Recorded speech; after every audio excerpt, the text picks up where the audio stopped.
प्यारे बच्चों नमस्कार। इस वीडियो लेक्चर में हम 10वीं कक्षा के गणित का 14वां चैप्टर जिसका नाम सांख्यिकी है शुरू करने जा रहे हैं। तो देखिए, सांख्यिकी जो है हमारे लिए कोई नया चैप्टर नहीं है। सांख्यिकी हम 9वीं कक्षा में भी पढ़ चुके हैं। 9वीं कक्षा में हमने क्या किया था कि हमें कुछ आंकड़े दिए हुए थे, उन आंकड़ों का माध्यक और बहुलक ज्ञात करना हमने सीखा था।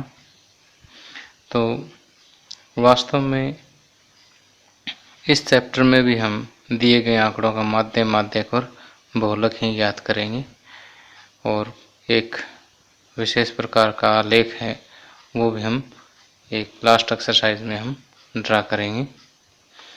तो इस चैप्टर में 4 एक्सरसाइज है।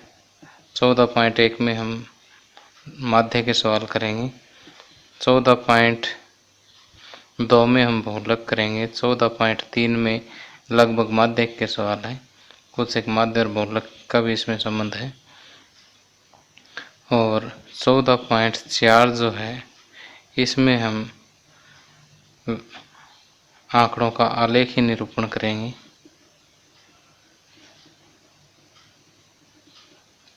जो 9वीं कक्षा में हमने माध्यक बहुलक पढ़ा है उसको मैं जस्ट अभी 2 मिनट में रिवाइज कर देता हूँ।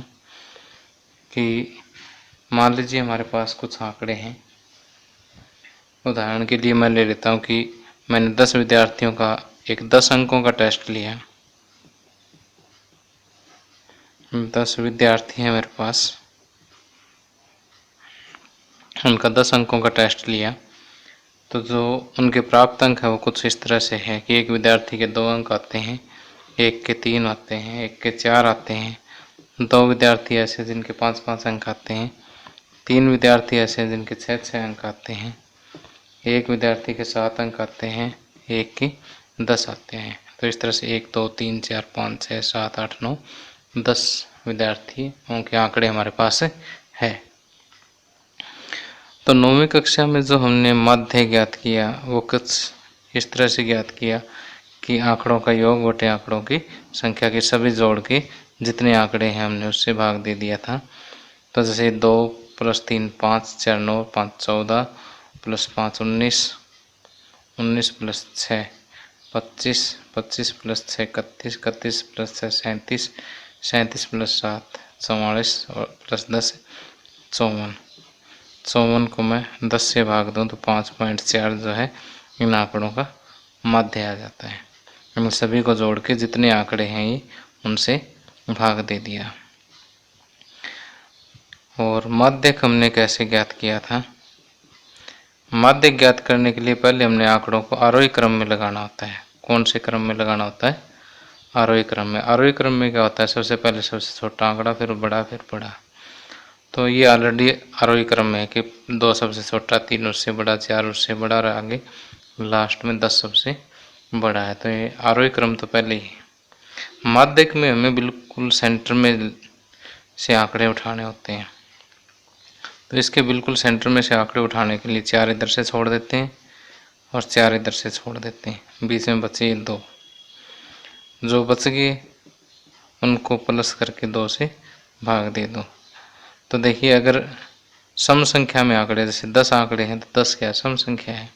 सम संख्या में तो बचेंगे 2 और विषम में बचेगा 1। विषम में तो जो एक बच गया वही माध्यक है, कोई भाग देने की जरूरत ही नहीं है। और अगर सम संख्या में आंकड़े हैं तो बीच में 2 अंक बचेंगे या 2 संख्याएं बचेंगी। तो उन दोनों संख्याओं को जोड़ के 2 से भाग कर दो। 5 + 6 11, 11/2, 5.5 जो है इसका माध्यक आ गया। और इसी तरह से मान लेते हैं कि एक यहाँ पर और होता, मान लेते हैं कि एक बार 10 और होता तो 11 आंकड़े हो जाते।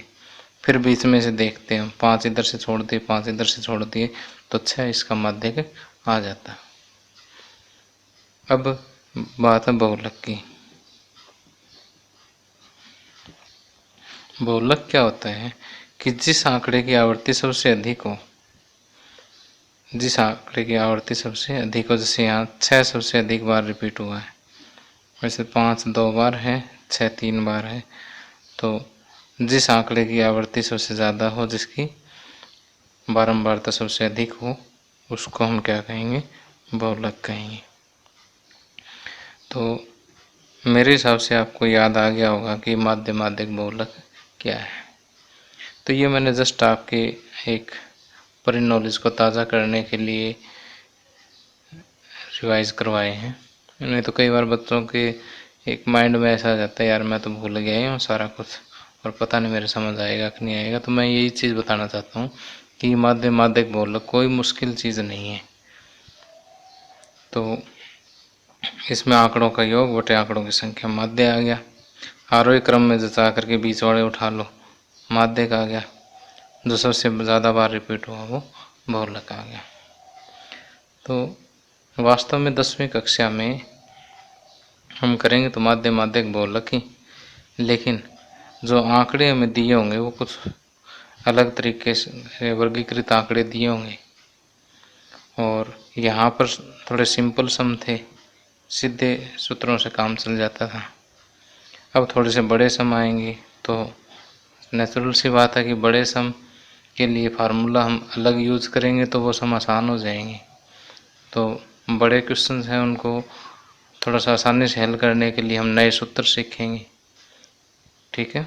और वो सूत्र कुछ नहीं, इन्हीं से निकले हुए सूत्र हैं बस। अब जैसे उदाहरण के लिए हम इसी सवाल को हम एक और रूप में ऐसे भी कर सकते हैं कि जैसे 2 + 3 5, 5 + 4 9, 9 + 5 को 2 बार जोड़ने के बजाय इस 5 को इकट्ठा जोड़ के रख लो, 5 दूनी 10। इस 6 को 6 3 18 ऐसे जोड़ के दे रख लो और फिर इनका ऐड कर लो कि जैसे 2 कितनी बार आया है, 1 बार। 3 कितनी बार है, 1 बार। 4 कितनी बार है, 1 बार। देखो मैं इसको एक और तरीके से सोल्व करके दिखा रहा हूँ आपको। 5 कितनी बार है, 2 बार। 6 कितनी बार है, 3 बार। 7 कितनी बार है, 1 बार। और 10 कितनी बार है, 1 बार। तो देखिए सीधा ऐड करने के बजाय 2 एकम 2, 3 एकम 3, 4 एकम 4, 5 दूनी 10, 6 3 18, 7 एकम 7, 10 एकम 10। अब ऐसे जोड़ कर लेंगे हम। 2 + 3 5, 5 + 4 9, 9 + 10 19, 19 + 18 37, 37 + 7 44 + 10 54। और ये तो 10 बच्चे हैं तो टोटल 10 ही आना है। तो इस लाइन को मैं कह दूंगा XI, बारंबारता वाले लाइन को FI। ये इनकी दोनों गुण है XI FI, ठीक है। अब जो जोड़ आ गया नीचे वो लगाते हैं हम सिग्मा, सिग्मा FI, यानी FI वाली लाइन का जोड़, सिग्मा XI FI। तो देखिए हमने कुछ नहीं किया है कि जोड़ करने का तरीका हमने चेंज कर दिया। पहले सीधा ऐड कर रहे थे, अब जो एक जैसे उनका ग्रुप बना दिया बस और फिर उनको जोड़ लिया। तो अब जो माध्य है तो वही आंकड़ों का योग बटे आंकड़ों की संख्या, लेकिन इसको लिख अलग तरीके से देते हैं कि सिग्मा XI FI बटे सिग्मा FI, ठीक। तो 54/10 5.4। अब कई बच्चे कहेंगे नहीं सर यही आसान है, हम तो इसी से कर लेंगे, ये XI FI वाला। देखो बच्चों ऐसा है कि ये तो क्वेश्चन छोटा था, यहाँ आवर्ती एक एक है, 2 2 या 3 3 ही है। अगर सोचो कि अगर ये 10 के बजाय कोई 50 बच्चों के आंकड़े हो हमारे पास, 20 अंकों का टेस्ट हो, तो 2 प्राप्त करने वाले हो सकता है इसमें से 6 हों, 3 वाले 10 हों, 4 वाले 8 हो, 5 वाले 6 हो, कुछ इस तरह के आंकड़े आ जाए। तो फिर उनको जो है इस तरह से करके जोड़ के करना आसान है, नहीं तो 50 संख्याओं का जोड़ इस तरह से आप करोगे कहीं ना कहीं गलत हो जाएगा। तो इस तरह से करके यूँ जोड़ना जो है वो आसान रहता है, इसलिए ये विधि आसान है। तो माध्य का जो ये सूत्र है सिग्मा XI FI बटे सिग्मा FI, ये जो सूत्र है माध्य का, ये इसकी प्रत्यक्ष विधि है।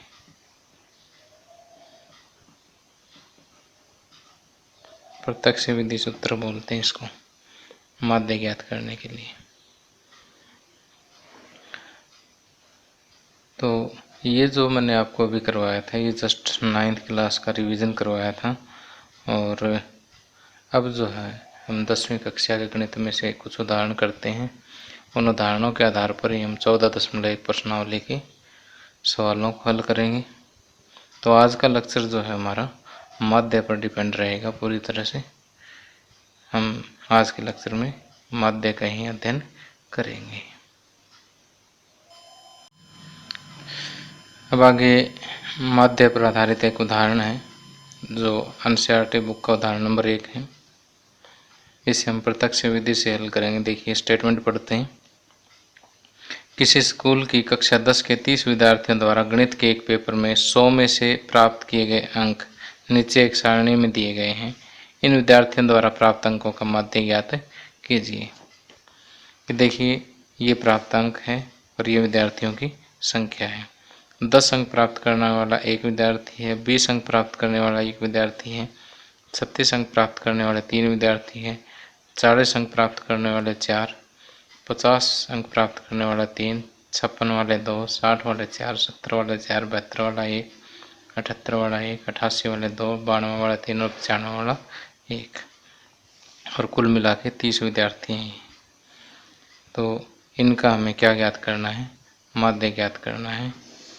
तो इसके लिए हम एक टेबल तैयार कर लेते हैं। यहाँ पर प्राप्तांक लिखते हैं। प्राप्तांक वाली लाइन को xi नाम दे देते हैं और यहाँ विद्यार्थियों की संख्या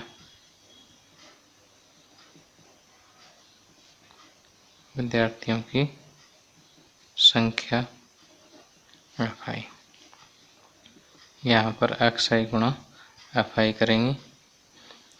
तो xi है 10, 10 वाले हैं 1, 20 वाला भी 1, 36 वाले 3, 40 वाले 4, 50 वाले 3, 56 वाले 2, 60 वाले 4, 70 वाले 4, 72 वाला 1, 80 वाला 1, 88 वाले 2, 92 वाले 3 और 95 वाला 1। तो अब देखिए कि 10 एकम 10, 20 एकम 20, 36 गुणा 3 108, 4 चौके 16 160, उसके बाद 50 गुणा 3 150, 56 गुणा 2 112, 60 गुणा 4 6 चौक 24, 1 0 और 240, 7 चौके 28, 280, 72, 80 और 88 को जब हम 2 से गुणा करेंगे तो ये आएगा 2 8 16 और 2 8 16 और 1 17 176, और 92 को 3 से गुणा करेंगे तो 3 दूनी 6 और 3 में 27, 276, 95 को 1 से गुणा करेंगे 95। ओके,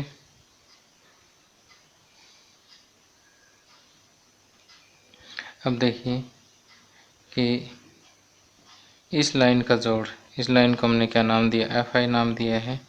तो जो जोड़ होगा वो सिग्मा fi, और क्योंकि विद्यार्थियों की संख्या 30 है तो इनका टोटल 30 ही मिलेगा। फिर भी एक बार चेक कर लेते हैं कि कई बार लिखने में भी एक लाइन छूट जाती है कई बार। तो 1 और 1 2 और 3 5, 5 + 4 9 + 3 12, 2 14, 4 18, 4 22 और 2 24, 2 26 और 3 29 और 31 पूरा है। तो इस लाइन को आप सिग्मा fi नाम दोगे और ये xi fi का जोड़ है तो सिग्मा xi fi नाम दोगे इसको।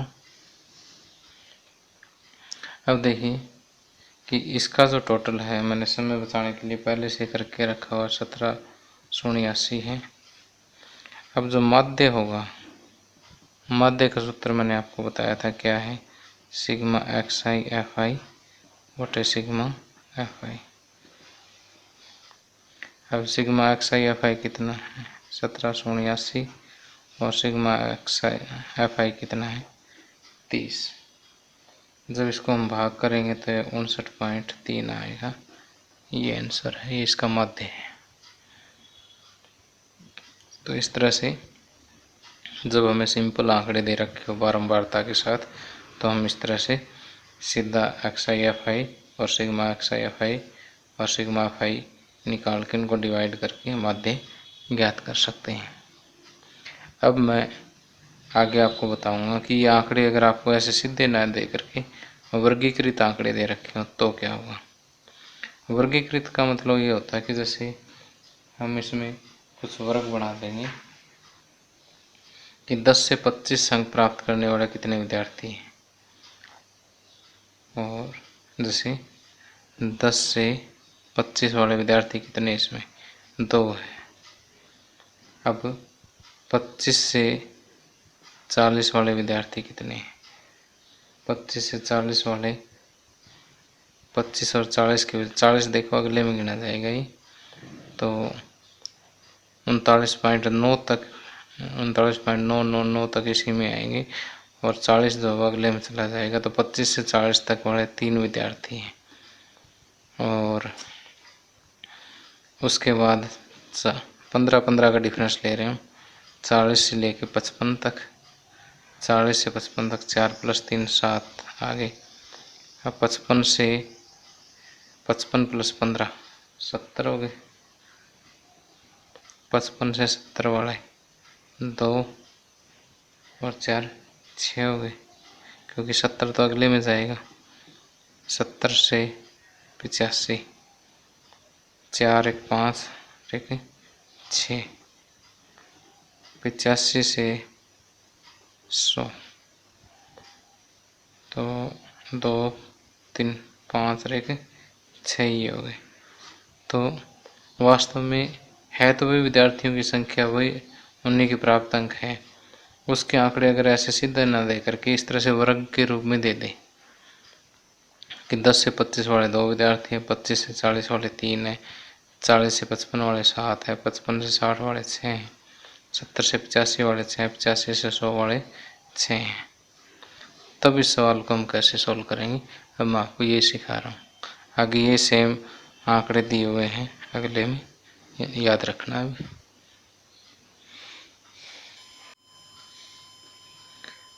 अब देखिए कि हमारे पास ये क्वेश्चन तो वही आधार नंबर 1 वाला है।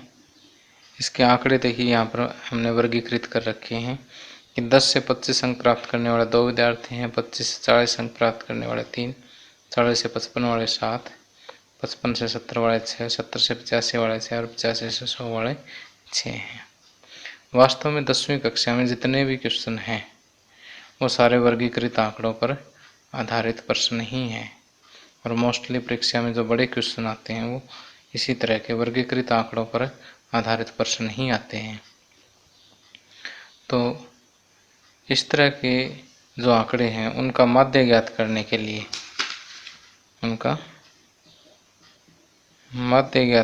लिए मैं आपको 3 विधियां बताऊंगा। ठीक, अब आप कहोगे सर इतनी विधियां क्यों बताओगे, विधि तो एक बहुत है।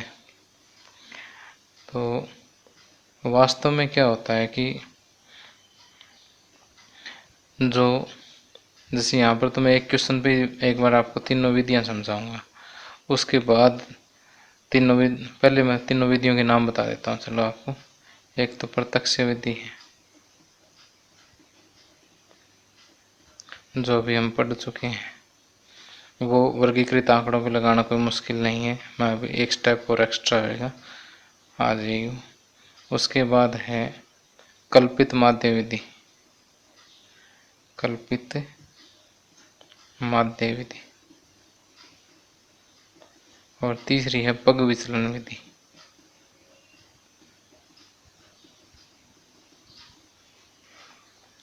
तो वास्तव में जब यहाँ पर आंकड़े छोटे दे रखे हो तो प्रत्यक्ष विधि से काम चल जाएगा।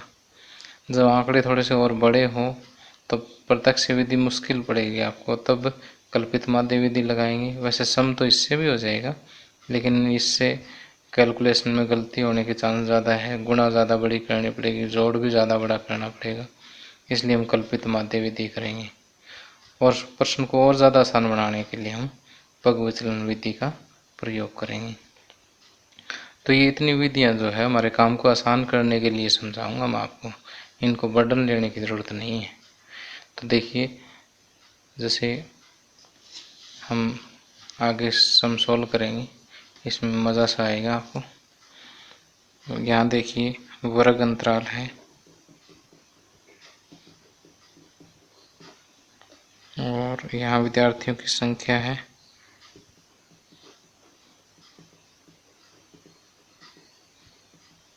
वर्ग अंतराल है 10 से 25, 25 से 40, 40 से 55, 55 से 70, 70 से 85, 85 से 100। 10 से 25 के बीच में 2 विद्यार्थी हैं, 25 से 40 के बीच में 3, 40 से 55 के बीच में 7, 55 से 70 के बीच में 6, 70 से 85 के बीच में 6, 85 से 100 के बीच में भी 6। यहाँ से देख देख के आंकड़े मैंने लिखे हैं। अब जैसे वहाँ पर तो एक्स आई एफ आई सीधा कर दिया था, हमारे पास यहाँ एफ आई है, एक्स आई है ही नहीं, तो वो हम कैसे निकाल लेंगे।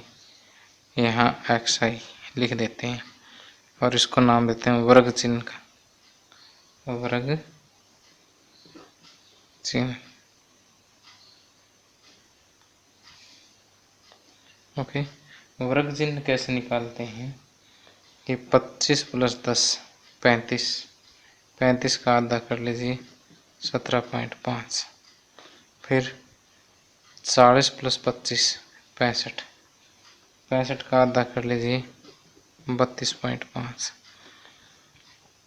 फिर 40 50 90 और 5 95, 95 का आधा करेंगे तो 47.5, और 70 प्लस 50 120, 5 125, 125 का आधा करेंगे तो 62.5, और 70 प्लस 80 150, 5 155, 155 का आधा करेंगे तो 77.5, 100 प्लस 85 185, 185 का आधा करेंगे तो 92.5।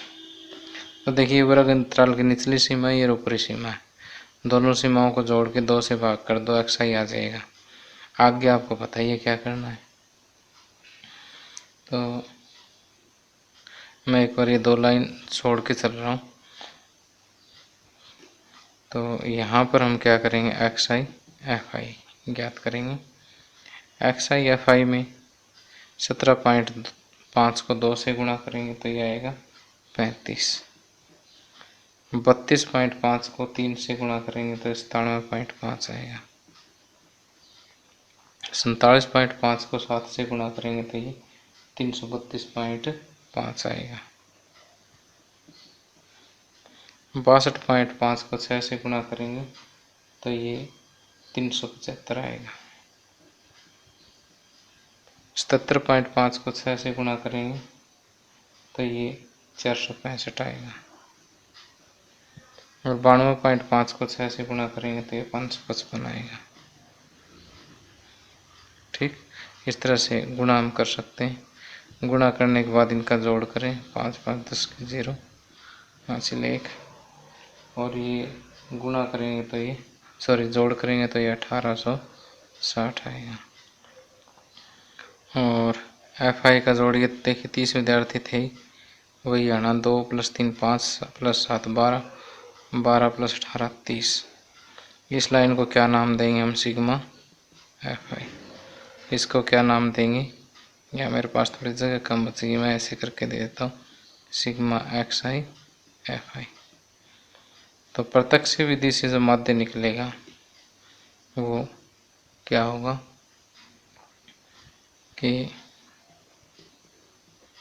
माध्य बराबर sigma x I F I बटे सिग्मा एफ आई 1860 बटे 30। तो ये आ जाएगा कितना, 62। तो ये माध्य कितना आया, 62 आया। तो अब आप कहोगे सर कि जो पिछला क्वेश्चन किया था उसमें तो माध्य कुछ और आया था, कितना आया था, 59.3। आंकड़े तो वही हैं, बस इसका रूप बदल दिया हमने। और यहाँ कितना आया, 62।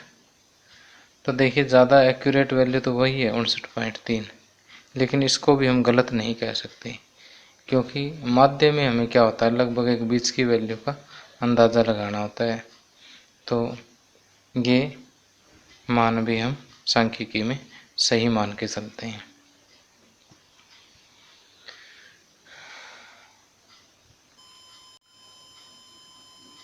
तो प्यारे बच्चों, प्रत्यक्ष विधि आप समझ गए होंगे कि यदि आंकड़े सीधे दे रखे हो, वर्गीकृत दे रखे हो, प्रत्यक्ष विधि आप लगा ही लोगे। वर्गीकृत में बीच में से आपने वर्ग चिन्ह निकालना, फिर वही एक्स आई एफ आई उसका टोटल और डिवाइड। अब मैं आपको अगली विधि करवा रहा हूँ, कल्पित माध्य विधि। मैं यहीं पे कर देता हूँ ताकि कंपैरिजन भी हो जाए, आपका कन्फ्यूज़न भी नहीं होगा। तो देखिए यहाँ पर इस सवाल को मैं थोड़ा सा और आसान करने के लिए मैं एक नई लाइन बनाता हूँ, डी आई। ठीक, क्या नाम देता हूँ उसको, डी आई का। अब डी आई क्या है, ये एक्स आई में से हम एक इनमें से कल्पना कर लेते हैं पहले कि ये माध्य है, सिर्फ उसकी कल्पना की जाएगी। बीच में से आप कोई भी वैल्यू उठा लें, ठीक, बीच में से उठाएंगे आसान रहेगा। वैसे तो कोई भी वैल्यू आप कल्पित माध्य में उठा सकते हो। तो मैं यहाँ से 47.5 को कल्पना कर लेता हूँ कि माध्य है, तो 47.5। तो देखिए 47.5 में से 47.5 माइनस करेंगे 0। 62.5 में से 47.5 माइनस करेंगे तो ये आएगा 15। 77.5 में 47.5 माइनस करेंगे 30 और ये 45। इसी तरह से 32.5 में से 47.5 माइनस होंगे तो -15 और 47.5 में 17.5 माइनस होंगे तो माइनस के 30। ओके, तो इस तरह से आपने क्या करना है कि एक्स आई की जगह एक नई लाइन बना लेनी है, किसकी, डी आई की। ठीक, और इस डी आई का आपको जोड़ करने की आवश्यकता नहीं है, जैसे हमने एक्स आई का नहीं किया था ना, इसी तरह से डी आई का, बस एक्स आई की जगह नई लाइन बनाई हमने। आगे वही काम करेंगे जैसे पिछले में क्या किया था, एक्स आई एफ आई किया था, यहाँ पर डी आई एफ आई करेंगे। 30 दूनी 60, माइनस का 60 होगा क्योंकि माइनस का 2 है। 15 3 45, माइनस के 45, 0, 15 6 90 और 6 3 18 180 और 45 6 270। ठीक, अब देखिए यहाँ पर 60 + 40 100 + 5 105, माइनस के तो 105 है और प्लस के 90 + 180 270 + 270 540, प्लस के तो है 540 और माइनस के हैं 105, तो ये बचेगा 435, वो भी प्लस के 435। ये आ गया सिग्मा ये एफ आई डी आई। तो अब हम क्या करेंगे, अब हम माध्य ज्ञात करेंगे और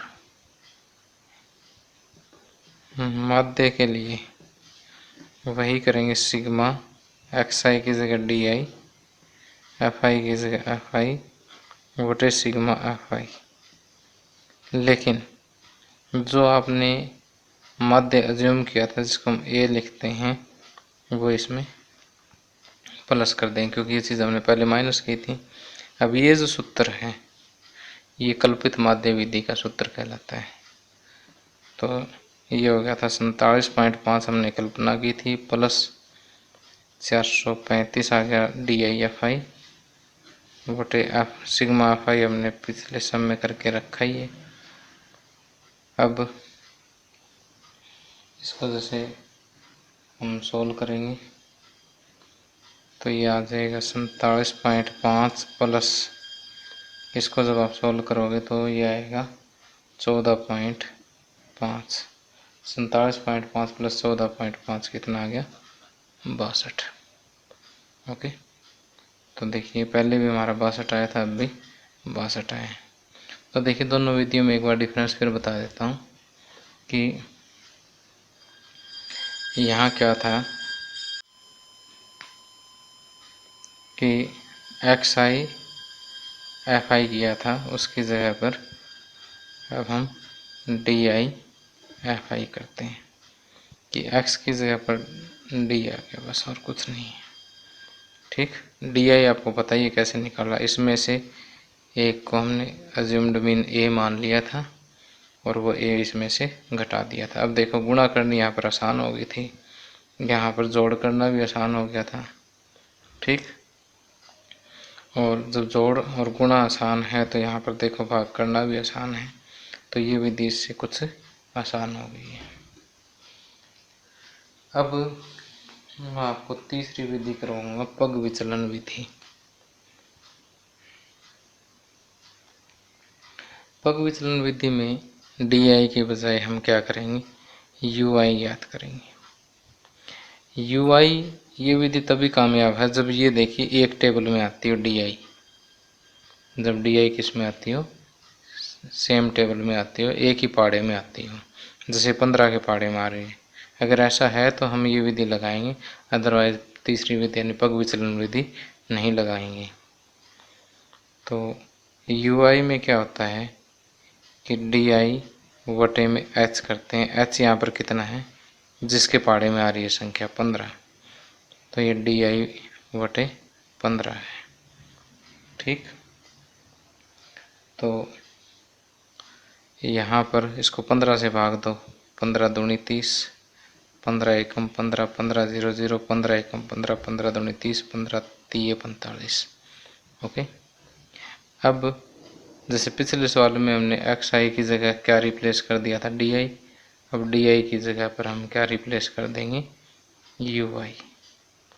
UI की FI के साथ गुणा, देखिए गुणा FI के साथ ही होती रहेगी हर बार, लेकिन पहली विधि में XI चल रहा है, दूसरी विधि में XI की जगह DI आ गया, तीसरी विधि में जो है DI के बजाय UI आ गया है।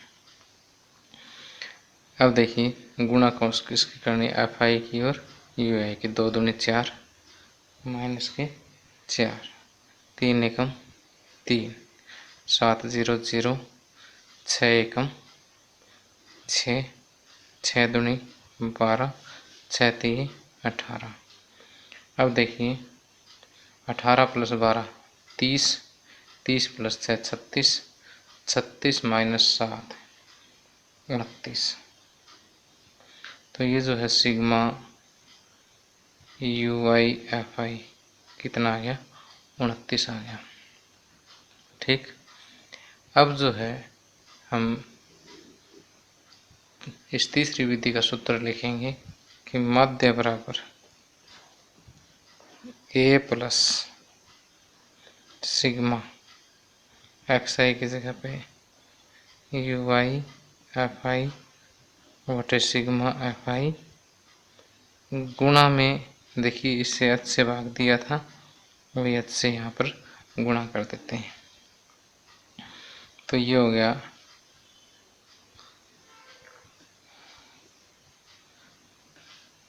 कि A कितना था अपना 47.5 प्लस सिग्मा UI FI 29 बटे सिग्मा FI 30 गुणा 15, H 15 ना। अब 15 एकम 15, 15 दूनी 30, 47.5 प्लस 29/2 14.5 आया कितना 62। ओके, तो अब देखिए कई बच्चे सोचते हैं सर कि बड़ा लंबा सवाल हो गया। अब कुछ एक सम ऐसे हैं अपने मैथ में जो दिए हो गए आंकड़े भी, इसको तीनों विधियों से हल करो, बाकी आप पे छोड़ेगा कि जो विधि आपको आसान लगती है उस विधि से आप इसको हल कीजिए। तो हम देखें कि अगर आंकड़े यहाँ पर काफ़ी बड़े बड़े दे रखे हैं, तो अगर वर्ग अंतराल भी काफ़ी बड़े बड़े हैं तो वर्ग चिन्ह निकालेंगे तो संख्या बड़ी आएगी, फिर इन दोनों की गुणा करेंगे तो ये और भी बड़ी संख्याएं आएगी, फिर ये जोड़ भी काफ़ी बड़ा होगा। अगर बड़ा है तो हम प्रत्यक्ष विधि को छोड़ देंगे और कल्पित माध्य विधि लगा देंगे। अगर हमें लगता है कि ये सेम टेबल में आ गया तो कल्पित माध्य की बजाय बस एक भाग ही तो देना है, हम पग विचलन विधि लगा देंगे। ठीक, तो एक बार फिर से मैं इसको रिपीट कर देता हूँ। प्रत्यक्ष से आपको समझ आ गया है। कल्पित माध्य में क्या है कि एक बीच में से माध्य मान लिया और इसमें से इस लाइन में से वो माध्य घटाते चले, इसमें से घटा घटा के इधर लिख दिया कि 47.5 में 47.5 घटाया 0, इसमें से घटाया 15, इसमें से घटाया 30, इसमें से फिर घटाया 45, 32.5 में से फिर ये 47.5 घटाया, छोटे में से बड़ा घटेगा माइनस का बचेगा, 17.5 में से फिर ये घटाया माइनस का 30 बचेगा, फिर इसकी और इसकी मल्टीप्लाई कर दी और ये वाली लाइन आ गई, this divide by this plus में कल्पित माध्य। ठीक, अगली में क्या किया, बस इसको 15 से भाग दे के यहाँ लिख दिया FI/UI।